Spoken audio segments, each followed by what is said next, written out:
that's Brad Horn. And Brad, I'm so glad you're here. We miss you when you're not here, knowing you're always up to stuff because you're on Planet Brad. Of course, we anxiously await for the adventures to behold. So the mic is to you. Yes, it's hard to even say, and I can't even say I'm not here because I'm doing something more fun. You guys are more fun every single day. So I love what Yulise said earlier, where she said it does require hard work. And just a couple of sayings popped in my mind, and I hope I'm not taking them away from anybody else. They're pretty simple. If it were easy, everyone would have success. I mean, if it's that easy, and if this thing is so awesome, then everybody that's successful would be lined up doing it, right? Another way to say that is not even to say that, but another way to say it is if it's easy to do, it's easy not to do. So keep that in mind. Yet, I'm about ready to kind of tell you my perspective on it. And that is first, I want to start with what is the definition of success. So when you're looking at what is the price of success, we've talked about this on other calls. What's your definition of success? Is success what you define it to be? Or are you defining success at what someone else defines it to be? Because right there, that price tag is going to change a lot. And there are a lot of people in the world that can tell you how to be successful. It's just going to cost you a gazillion dollars to get all the answers up front, and then you're going to hope that it pays off. If your definition of success is what you define, like I can tell you personally, I sit here now today with a book and all this other stuff. And you know how many people would tell me I am not successful with my book? I am right where I want to be. I live where I am. I love every day. I enjoy every moment with my wife. I actually love working and selling real estate, just setting listing appointments and helping people sell their houses. And I mean, I can't say I would change anything about where I am today. I do feel like, well, what I'm about to tell you here is, I'll save that one. Hold on, I'm going to come back to what I was about to say. So, for me, it's having that big vision, and I'm at a point in my life now. I've hit the double nickels, believe it or not. I have a big vision, and what I do is I look for the smoothest path to get to the big vision. Now, the only reason why I say that is because I've learned from experience that when I start throwing money at things and trying to get there too fast, I'm finding out that there is not the result that I wanted in all these things that I was putting effort into that required a lot of work and had to be in there every day. And maybe it would have shortcutted me to success, but I live by this one rule. If it's not fun, I'm not going to do it. And so when it starts to not get fun, then I'm not going to do it. And Michelle said earlier, I'm great at setting up systems. So I'll finish this out and bring back what, kind of like a full picture of what this looks like. I know I'm kind of talking in circles today. My brain is like going blah, blah, blah, blah.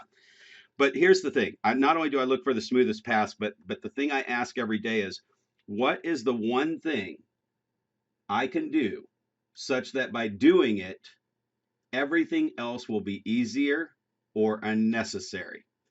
And when I look at that big picture, I've talked about the 80-20 rule. 80% of what you do gets 20% of your results. 80% of what we do every day is generating 20% of our results, 20% of our income, 20% of moving us down the line towards that vision, right?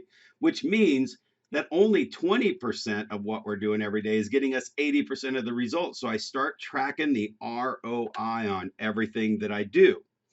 Now, here's my definition of success for you guys. It is the mundane. It is the persistent. It is the consistent. It is the 20%. It's the one thing that such by doing it, I'm making other things unnecessary or easier, right? So it means that you might have to pass on the really new, cool, fun stuff. Man, I have so many friends that have created cool things and fun things, but the ROI and the amount of effort to get it off the ground is not just sliding through like butter. So welcome to the journey. You hang around me. I'm taking the butter path, and I actually just made that word up today. It's the butter path. I don't know. There might be a better one for that. I'll let you guys come up with something, but it's just smooth. And I told somebody the other day I was launching a new program that they have this format, and it was to build a network group. And it's just, it is, man, I am like fighting and clawing up the hill. And man, at double nickels, I'm not, I shouldn't have to work this hard. It should be figured out to where it just flows like butter. So that's where the systems come in to gamify my day a little bit, to do the mundane, to do the to be consistent and be persistent by setting up a system that tells me every day, do these simple things. Otherwise, I wouldn't do them either. I'd be just like everybody else, but everybody else kind of skips that part and goes into the fun stuff. Or skips that because they got to jump into the fires that are being created by not having systems to make sure the fires don't happen. So I know that was a lot to dump on the table, and I got to jump off stage because I really want to hear what everybody else has got to say too. Well, holy dumping of valuable assets, Coach Korn. I mean, if you were going to dump on a day, I'm glad you chose this day. And everything you said, I didn't have a pen that worked. I was, actually off I'm in my office all the time, and I'm like scrambling for a pen to be able to write. And then I said to myself, oh my goodness, replay's on. I can re-listen to it after I leave here. Let me just sit and let like the Coach Korn, Planet Brad wisdom just flow over me. And, I love that. So much of what you said. And do we, when we think about what is the price of success, Brad said, my God, I'm not willing to have fun be the price of my success. So what are your boundaries? What are your bright lines for, what you're unwilling to give up in the, let's say, in the manifestation of continual success? And is there a way that you don't even have to look at it that way because you're just so used to infusing that? Like, I think life at Planet Brad is really the place to be. I think you've got fun down so much that it's kind of a part of your natural assets, So I really don't think Brad actually would have to surrender fun because he's enveloped fun into his life in such an extent that even if some had to be cut away, he'd still be left with more.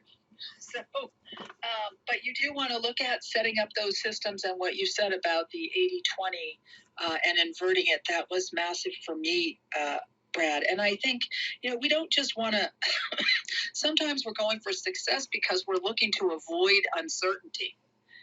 And I think we don't just want to survive uncertainty to just about make it. I think we want to survive uncertainty and, kind of have the last word with it.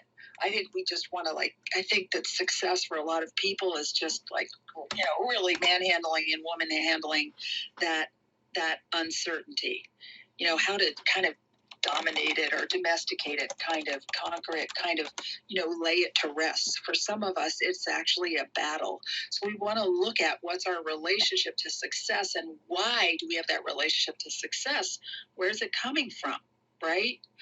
And how can we actually live like a robust, successful, empowered life? So I'm going to pass the mic right on. I'm going to pass it back up to you, Lise. Love what Brett said. It's that fun, joy, self, also health.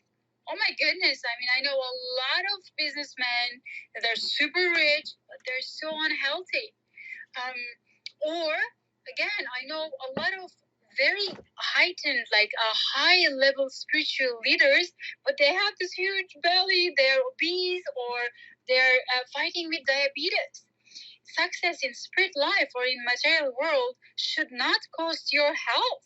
So that would be something, it's a no-no. That's my red bar. No way. And for that, so we got to eat well, we got to exercise more, stress less, and love more. With that said, I want to welcome everyone to Get Up and Grow Club. And now you are